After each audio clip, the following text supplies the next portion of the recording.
बिस्मिल्लाहिर्रहमानिर्रहीम। अस्सलाम वालेकुम। आप देख रहे हैं हालात। मैं हूं सईद चौधरी। सबक वज़ीर-ए-आज़म इमरान खान और उनकी अहलिया बुशरा बेगम को एहतसाब अदालत ने 190 मिलियन पाउंड वाले केस में सजाएं सुना दी हैं, जिसके बाद मामूल के मुताबिक पीटीआई वालों ने प्रोपेगेंडा शुरू कर दिया है। मजहबी टच देने की कई दिनों से कोशिश कर रहे थे, अब एक मरतबा फिर बयानिया बनाने की कोशिश की है। ना सिर्फ ये बल्कि जो जज हैं एहतसाब अदालत के नासिर जवेद राना साहब, उनकी ज़ात पे भी कीचड़ उछालना शुरू कर दिए। और जो साहबान कीचड़ उछाल रहे हैं उनमें सबसे पहला नंबर जो है, जो सबसे पहले बात की कि जनाब वो नाअहल हैं, जज बनने के काबिल नहीं है, वो हैं जनाब फैसल चौधरी साहब, फवाद चौधरी के भाई और इमरान खान के वकील। उन्होंने बड़े गुस्से में निकले हैं जनाब और मीडिया से बात की है और नासिर जवेद राना साहब पे उन्होंने जनाब कहा तो जज बनने के काबिल ही नहीं है। और उसके बाद कुछ सहाफ़ी जो हैं वो मैदान में आ जाते हैं और एक जजमेंट 2004 की जजमेंट जो पीएलडी 2005 में छपी हुई है सुप्रीम कोर्ट की, वो ले आते हैं और कहते हैं जनाब सुप्रीम कोर्ट डिक्लेयर कर चुकी हुई है कि जनाब ये बंदा जो है ये जज के तौर पे अनफिट है, ये जज रहने के काबिल नहीं है। और फिर पीटीआई वाले जो हैं वो दीगर लोग जो हैं वो भी मैदान में आ जाते हैं और जो वो क्या है वकास अकरम शेख, वो भी जनाब प्रेस कॉन्फ्रेंस भी करते हैं, ट्वीट भी करते हैं और उसमें वो यही कहते हैं जनाब सुप्रीम कोर्ट डिक्लेयर कर चुकी है कि ये बंदा जो है ये जज बनने के काबिल नहीं है। जो उनकी अहलियत का पहला सवाल उठाया है वो उठाया है जनाब, मैंने अर्ज किया फैसल चौधरी साहब ने। उसके बाद जनाब चल सो चल। और इमरान खान साहब 2 मरतबा जज जो हैं नासिर जवेद राना साहब, इस केस की प्रोसीडिंग के दौरान वो उन पे एतमाद का इजहार कर चुके हुए। उन्होंने एतमाद का इजहार क्यों किया था, ये भी एक दिलचस्प किस्सा हो। चेना मिलाइए ना, कड़ी ने कड़ी मिलाइए तो फिर कोई स्टोरी निकल जाती है ना, वो भी आपके गोश गुजार कर देते। तो वैसे जब फैसल चौधरी साहब वाली बात और जो जज साहब की नाहलियत की बात हो रही है, अनफिट होने की बात हो रही है, तो इसमें जो फैसल चौधरी और फवाद चौधरी के चचा थे chief justice Lahore high court Chaudhary Iftikhar Hussain sahab, Nasir Javed Rana को यहां तक पहुंचाने में उनका क्या किरदार है, ये भी तो देखने वाली बात है ना।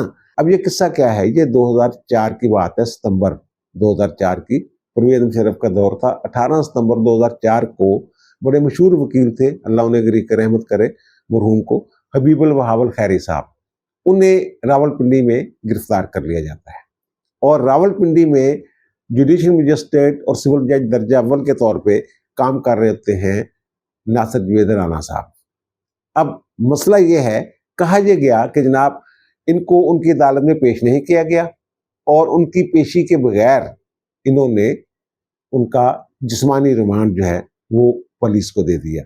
तो बहुत सारे वकला ने एफिडेविट भी दिए थे, जनाब हम 4 बजे तक बैठे रहे, पेश नहीं किया गया। तो जो जज साहब हैं उन्होंने उनकी पेशी के बगैर उनका रिमांड भी इस बात पे ले लिया जनाब, उस वक्त जो चीफ जस्टिस है ना पाकिस्तान के, नाज़िम हुसैन सिद्दीकी साहब, तो नाज़िम हुसैन सिद्दीकी साहब जो है उन्होंने इस पे असखुद नोटिस ले लिया। उन्होंने 26 अक्टूबर 2004 को ये हुक्म जारी किया था, जो जजमेंट ये दिखाते फिर रहे हैं। तो उन्होंने ये कहा था जनाब जज साहब के हवाले से, जनाब इन्होंने जो किया है और फिर ये साबित करने की कोशिश की है, गवाह पेश करने की कोशिश की है जो उनकी अदालत के मुलाजमीन हैं कि जनाब पेश हुआ था, लेकिन जो वकला के एफिडेविट है वो कहते हैं जनाब नहीं पेश हुए हबीबुल वहाब अल खैरी साहब। तो इसलिए उन्होंने कहा जनाब ये फिट नहीं है इस ओहदे के लिए, जो अदालत ने ये डिक्लेयर किया।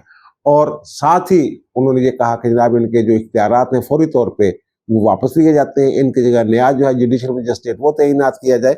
और मामला उन्होंने भेज दिया लाहौर हाई कोर्ट को, और लाहौर ये वो मुतलका हिस्सा जो वो भी हम जजमेंट का आपको दिखा रहे हैं। और लाहौर हाई कोर्ट को उन्होंने ये हदायत की कि जनाब 2 माह के अंदर यानी जल्द से जल्द इनका जो है इनको मुअत्तल किया जाए और इनकी इंक्वायरी की जाए और इंक्वायरी करके कानून के मुताबिक उसका फैसला किया जाए। और 2 माह के अंदर अंदर उन्होंने कहा कि मुनासिब होगा कि 2 माह के अंदर अंदर इनका जो मामला है ये निपटाया जाए। और साथ ही उन्होंने डिसिप्लिनरी एक्शन के लिए मामला पंजाब बार काउंसिल को भी भेजा था। ये चैप्टर जनाब सुप्रीम कोर्ट में क्लोज हो गया 26 अक्टूबर 2004 को। उसके बाद मामला आ गया लाहौर हाई कोर्ट में, और इस वक्त लाहौर हाई कोर्ट के चीफ जस्टिस कौन थे? उस वक्त लाहौर हाई कोर्ट के चीफ जस्टिस थे चौधरी इफ्तिखार हुसैन साहब। अब उन्होंने किसी जज को इंक्वायरी अफसर मुकर्रर करना था, फिर इंक्वायरी रिपोर्ट आनी थी, फिर इनका मौक़िफ़ सुना जाना था। तो ये सुप्रीम कोर्ट का हुक्म था कि 2 माह के अंदर अंदर इस मामले को निपटाया जाए, देखा जाए। तो वो फिर देखा गया, सुप्रीम कोर्ट के हुक्म पे अमल हुआ और जो इंक्वायरी अफसर थे फिर यानी कि मामला ये कॉमन सेंस की बात भी है। वैसे ये मैं अपनी इंफॉर्मेशन की बुनियाद पे ये कह रहा हूँ कि जनाब इनको जो मुअत्तल किया गया था वो भी बहाल कर दिया गया था, इनकी तैनाती भी हो गई थी और मेरा ख्याल है कि इनकी जो पहली तैनाती थी वो बतौर OSD इनको भेजा गया था रहीम यार खां या कहाँ। अगर वो इस वक्त सेशन जज के तौर पे काम कर रहे हैं तो इसका मतलब है कि जो सुप्रीम कोर्ट के हुक्म पर लाहौर हाई कोर्ट में मामला आया था वो क्लियर हो गए थे इंक्वायरी में, इसीलिए वो बहाल हुए और इसीलिए उनकी प्रमोशंस हुई, इनकी तरक्कियां शरक्कियां हुई ना। ये तो बेचारे सिविल जज थे, इस वक्त सेशन जज के तौर पे काम कर रहे हैं। तो वो जो इनको क्लियर किया था ना, वो क्लियर किया था जनाब इफ्तिखार हुसैन चौधरी साहब उस वक्त चीफ जस्टिस थे। उन्होंने वो करीब सी मुशर्रफ दे और हबीबुल खैरी जड़ा है उन्होंने गिरफ्तारी के हवाले ना कहा जाता कि मुशर्रफ हुकूमत ने उन्हें गिरफ्तार करवाया सी। तो फिर सहारा इन्होंने अगर बंदे ने अगर रिमांड दिता या नहीं दिता तो फिर इन्होंने उन फेवर दी या जिदा भी होया। तो फिर ये जो नासिर जवेद राणा साहब है ना, ये इनका तल्लक है सरगोदा से और डोमिसाइल इनका सरगोदा का है। ये 29 मई 1998 में सिविल जज भर्ती हुए थे और फिर इनकी प्रमोशन होती रही और 20 मई 2021 को यानी पहले सीनियर सिविल जज प्रमोट हुए, फिर एडिशनल सेशन जज प्रमोट हुए और 20 मई 2021 को ये सेशन जज के ओहदे पे इनको तरक्की मिली और सितंबर 2024 से ये डेपुटेशन पे हैं वहाँ पे। ये पहले भी डेपुटेशन पर इस्लामाबाद हाई कोर्ट के मतहत जो है वहाँ इस्लामाबाद में खिदमत अंजाम देते रहे। इनका ज़्यादातर जो पीरियड है ना वो इस्लामाबाद डेपुटेशन पे ही गुजरा है। और वो जो मैं कह रहा हूँ कि जनाब तल्लक वाली बात या क्या मामला है, एतराज़ क्यों नहीं किया, तो एक जज है वो जो इस वक्त सुप्रीम कोर्ट के जज हैं और वो इस्लामाबाद हाई कोर्ट के भी चीफ जस्टिस रह चुके हुए हैं। तो उनके साथ इनके बड़े अच्छे मुरासम समझे जाते हैं या वो सीनियर होने के नाते ये उनकी गुड बुक्स में थे, इस तरह के उनके दौर में ये वहाँ डेपुटेशन में रहे हैं। तो अब जो तल्लक है और ये कहा जा रहा है कि जनाब वो साहब जो है वो कहते हैं मेरा नोट पड़िया, इस तरह की बातें चाहते हैं। तो ये ना भी कहा हो लेकिन PTI वालों का ये ख्याल था कि जनाब नासिर जवेद राणा साहब जो है ना शायद इन तल्लकात का जो है वो ख्याल करे और हमारे हक में डंडी चंडी मारे। इनको अहमी उम्मीदें लगी होंगी ना, तो वो उम्मीदें पूरी नहीं हुई, इसीलिए ये एतमाद का इजहार कर रहे थे और बड़े पुरुम्मीद थे कि जनाब ये देखे जनाब बरी हो जाना है। बल्कि ARY चैनल जो है TV चैनल, उसने तो जनाब ये खबर चला दी थी कि जनाब Imran Khan 190 million pound case से बरी। बड़ी अजीब बात है, इतना अहम केस है और जल्दबाजी में भी यार ऐसी खबर, कमाल ही हो गया।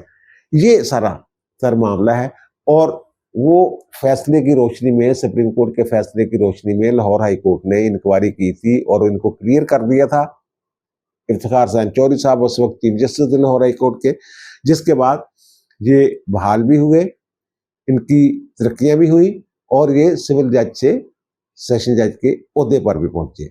एक बात होगी। अच्छा, एक और बड़ी दिलचस्प बात है कि इमरान खान को भी एहतसाब अदालत से सजा हुई है और साबिक वज़ीर-ए-आज़म मियां नवाज शरीफ को भी 2 मुकदमात में एहतसाब अदालतों से सजाएं हुई थी। अब इन सजाओं में फ़र्क क्या है?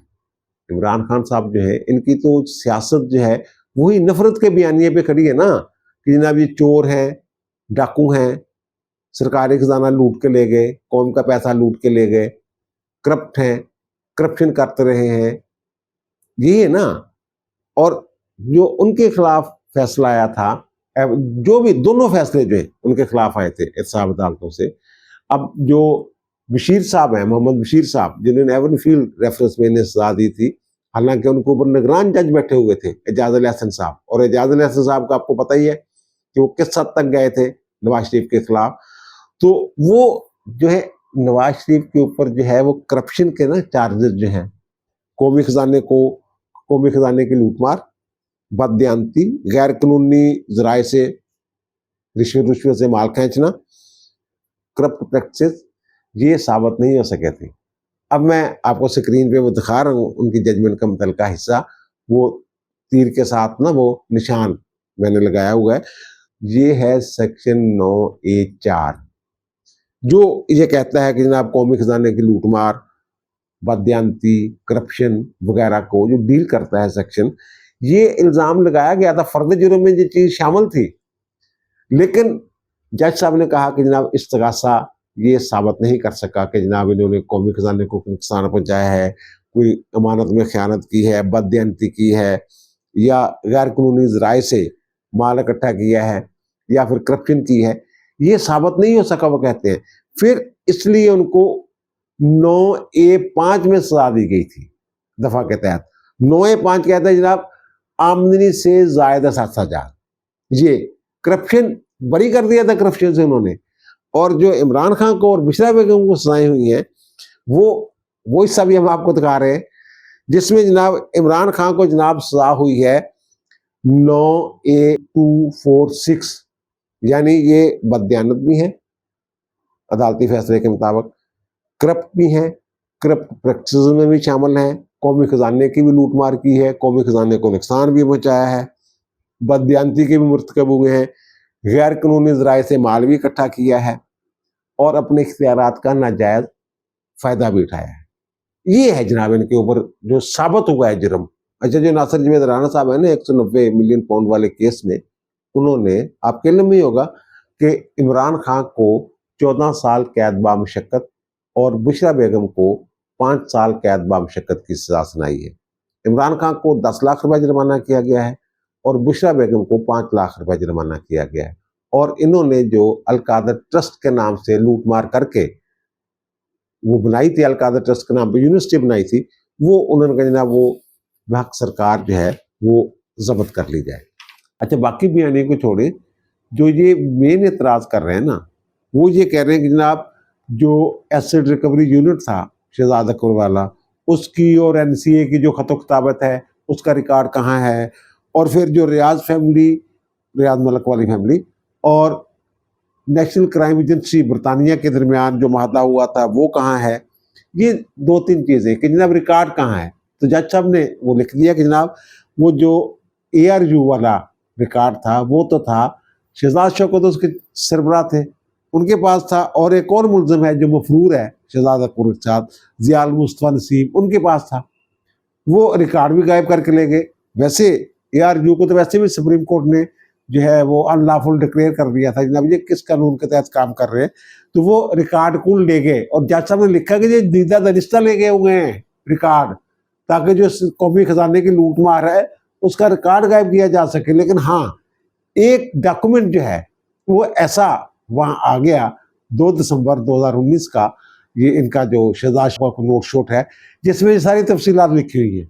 और उस नोट को या उस लेटर को दोनों जो पार्टियां हैं उन्होंने तस्लीम किया, हाँ जी ये है, उसमें सारी तफसीलात मौजूद हैं। और एक डॉक्यूमेंट की मौजूदगी जो है ये वाली इस डॉक्यूमेंट की, तो कहते हैं कि जब दूसरे डॉक्यूमेंट्स की ज़रूरत नहीं, तो जजमेंट कहती है। जो भी ये फैसले पे एतराज़ात कर रहे हैं ना, उसके जवाब जो हैं वो उस जजमेंट में मौजूद है। और जो मुकदमा है उसकी तफसीलात से तो मैं इतनी बरतवा तफसीलात जो हैं वो बयान कर चुका हूँ, बल्कि मैंने जो 12 जनवरी को एक तफसीली भी लाक किया था। अब जो ये एतराज़ात कर रहे हैं, इस्लामी टच देने की कोशिश कर रहे हैं, उस पर भी मैंने बात की थी। और जो वाक़यात हैं, हालात व वाक़यात हैं, वो तमाम तारीखों के साथ मैंने आपके सामने रखे थे। और ये 12 जनवरी को मैंने भी लाक किया था, फलाह के नाम पर लूटमार की चश्मशाह रिपोर्ट के नाम से। तो उसमें मैंने ये बताया था कि जनाब ये अलकादर ट्रस्ट और अलकादर यूनिवर्सिटी का तो कहीं नाम ही नहीं था। जब ये उन्होंने अप्रैल 2019 में ये जगह जो है, ये अराजी जो है 458 कनाल जो है, ये जुल्फी बुखारी के नाम कर दी थी मलिक रियाज साहब ने। और ये तो बाद में जो ट्रस्ट है अलकादर ट्रस्ट जो है वो बाद में बनाया गया, उसमें भी तब्दीलियां की गई। पहले जुल्फी बुखारी और बाबर रमान साहब थे, फिर उनको निकाल दिया, फिर बुशरा बेगम और इमरान खान साहब बन गए, फिर मोड़ा नूर इस्लामाबाद मारगिला जहाँ ये रहते हैं वहीं पे 240 कनाल आबादी जो है वो फौरज शहजादी के जरिए इन्होंने हड़प की और फिर बिल्डिंग बनवाई और फिर बिल्डिंग के अंदर फर्नीचर तक डलवाया गया, ये सारी चीजें। अच्छा, ये मामला सीधा सा मामला है जी ना, हमें क्या फायदा हुआ? और भाई मेरे जो ट्रस्ट बनाया है वो सारा कुछ आप ही का है ना। यहाँ जो ट्रस्ट जिस तरीके से चलाए जाते हैं, शौकत खाना भी तो ट्रस्ट ही है ना, वहां तो मालिकों की तरह चलाए जाते हैं। वहां वीसी का तकर्रर, फीसों का तयन और अमले का तकर्रर, उनकी तनख्वाहें, ये सारा कुछ, और फिर चैरिटी, अतियात, फीसें, ये क्या है? कई एक यूनिवर्सिटी ऐसी है प्राइवेट जो ट्रस्ट के नाम पे कायम है। एक बहुत बड़ा दवाखाना है, वहां लिखा होता है वक्फ ट्रस्ट, तो वो मालिक कौन है उसका? मालिक वही रहते हैं। शौकत खानम के मालिक कौन है? यही है ना, तनख्वाहें भी लेते हैं ट्रस्टीज जो है। ये इसमें मैं तफसील के साथ बात, ये कोई और दूसरी कितनी शर्म की बात है। ये कहते हैं, इन्होंने फिर कहा है कि जनाब इमरान खान को सीरतुल नबी सल्लल्लाहु अलैहि वसल्लम की तालीम के लिए यूनिवर्सिटी बनाने की सजा दी जा रही है। अल्लाह माफ करे, अल्लाह माफ करे, क्या ऐसी यूनिवर्सिटी जो है वो रिश्वत के पैसों से बनाई जा सकती? ये तो एक और जुर्म कर रहे हैं ये बात करके, ये बयानियां बना के कि जनाब एक साहब जो है वो कहे जनाब मैंने तो मस्जिद बनानी है, तो मुझे जनाब, आप ये डाकू है कोई, वो जनाब गन पॉइंट पे या किसी बंदे को अगवा कर लेता है तबान के लिए, जनाब मुझे 5 करोड़ चाहिए, मैंने मस्जिद बनानी है। ये जुर्म के जरिए ये हो सकता है? ये नहीं हो सकता सर। और फिर जनाब वो तो उसी का पैसा था, उसका पैसा से एनसीए जो नेशनल क्राइम एजेंसी है उसने इंक्वायरी क्यों शुरू की थी? वो तो जनाब नवाज शरीफ के बेटे की इंक्वायरी शुरू हुई थी। फिर नवाज शरीफ का बेटा जो है, कि नवाज शरीफ के बेटे से मुल्क रियाज की फैमिली ने जनाब कोई हाइट पार्क के सामने कोई घर घूर है, बिल्डिंग वो खरीदी थी, तो इसमें इंक्वायरी शुरू थी, उसको तो क्लियर कर दिया एनसीए ने। आप लोग पकड़े गए और उसका नतीजा ये हो कि उन्होंने जनाब कहा कि ये पैसे जो ले जाए पाकिस्तान। और शहजाद अकबर साहब जो आपके नुमाइंदे थे, शहजाद अकबर हुकूमत के नुमाइंदे के तौर पे पहले ही एनसीए की दस्तावेज पे साइन करके आ गया था। अब कितने चक्कर लगे हैं उसके, शहजाद अकबर के, टीएडीए बनाता रहा है सरकारी खर्च पे, वो भी तो बरामद करवाओ ना। वो तो खैर जो शहजाद अकबर पढ़ा जाएगा वो भी बरामदगी हो जाएगी। और फिर वहां जो तस्वीरें वीडियोज आती रही हैं कि जनाब शहजाद अकबर और जो मलिक रियाज साहब हैं वो ब्रीफ केस दे रहे हैं, गाड़ी के पास खड़े हैं, सारी चीजें चूजे, उसने भी फायदा उठाया, इन्होंने भी फायदा उठाया, माल कमाया। और वो जनाब ये 3 दिसंबर को काबीना मंजूरी देती है बंद लिफाफे में, और वो जनाब 6 नवंबर को वहां 2019 को लिख के दे आया था। ये सारी चीजें अकाउंट वगैरह वगैरह जो भी है वो पहले ही साइन करके आ गया था मादा करके एनसीए के साथ। और ये मलिक रियाज को जो जुर्माना हुआ था, यानी कि मलिक रियाज की फैमिली से वो रकम बरामद होती है, वो हुकूमत पाकिस्तान के सपुर्द करती है एनसीए। और ये हुकूमत पाकिस्तान जो है, इमरान खान साहब जो है, ये मलिक रियाज को ही वो रकम वापस दे देते हैं कि जनाब ये जो आपको जुर्माना हुआ है ना 460 अरब रुपए का, तो वो जनाब सुप्रीम कोर्ट की तरफ से वहां जनाब आप इसको एडजस्ट कर लेते हैं।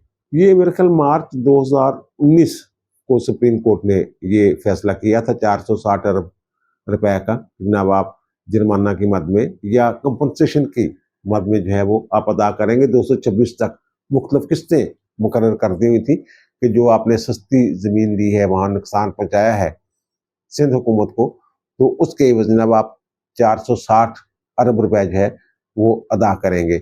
अब ये डिफ़ाल्ट कर चुके हैं, वैसे ये किस्तें जमा नहीं करवा रहे, कभी जनाब कोरोना का बहाना करा के दरखास्तें डालते रहे। वहाँ पर एक इम्प्लीमेंटेशन अमल दरामद बेंच बन गया हुआ था, पता नहीं क्यों बन गया हुआ था। तो वो फिर अमल दरामद बेंच में आखिरी वक्त में जब काजी साहब का दौर है तो उन्होंने कहा जनाब ये तो हम रख नहीं सकते, सुप्रीम कोर्ट के अकाउंट में कैसे रख सकते हैं, तो ये वापस करें, सरकार का पैसा है। ये मेरे ख्याल जजमेंट में उन्होंने ये जिक्र भी किया है, इस जजमेंट का, सुप्रीम कोर्ट के जजमेंट का। बहरहाल इस तरह इन्होंने लूट मार की। अब ये कहते हैं जनाब ये तो कबीना का फैसला था। भाई मेरे, कबीना का फैसला, कबीना को तो आपने अंधेरे में रखा। उन्होंने ये कहा जनाब बाहर ब्लैक मनी पकड़ी गई है, वो पाकिस्तान लानी है, जरा मंजूरी चाहिए, यही हुआ था ना।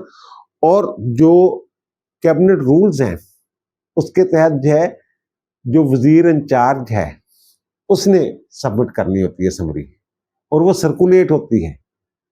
इन्होंने सर्कुलेट भी नहीं की और वो एजेंडे में भी शामिल नहीं थी।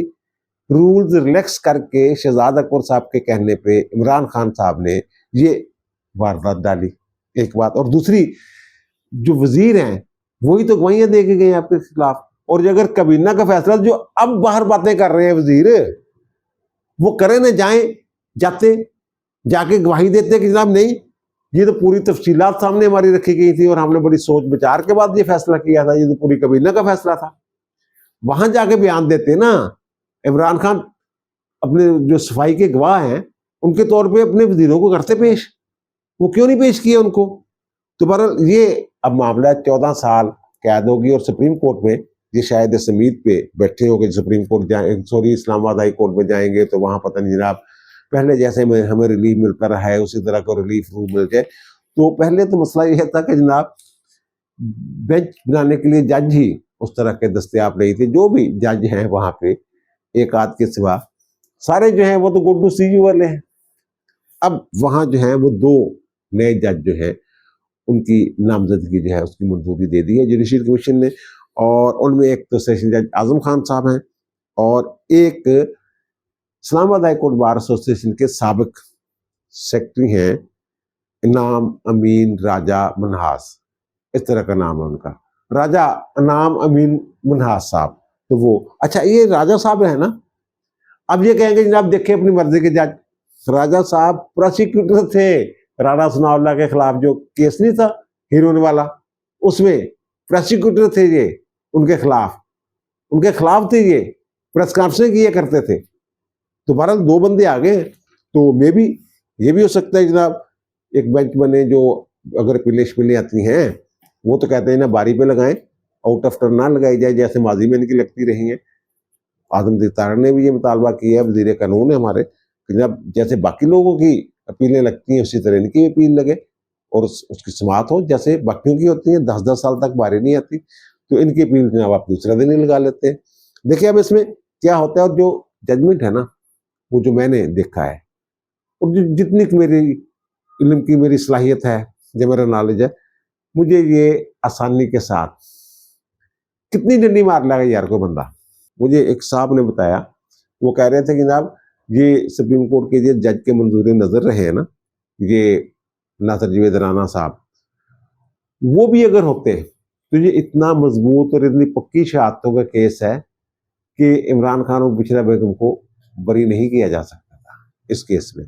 तो बहरहाल देखिए अब नए जज भी आ गए हैं, अपील भी जाएगी और फिर बेंच तो चीफ जस्टिस ने बनाना है। देखिए हो सकता है चीफ जस्टिस अपने साथ राजा साहब को बिठा लें या आजम खान, जो भी हो सकता है, ये तो अभी बस अंदाजा ही है ना। लेकिन उस तरह की सूरत हाल नहीं बननी कि जनाब इमरान खान साहब की पिटीशन गई और जनाब पूरा मामला नस्या फिरता तो पता नहीं की हो रहा की नहीं हो रहा, वो मामला उस तरह की मौजा नहीं होनी। अब दीजिए मुझे इजाजत, इंशाअल्लाह मुलाकात होगी नए भी इलाके के साथ। अल्लाह ताला आप पर, मुझ पर, हम सब पर मेहरबान रहे। अल्लाह हाफिज।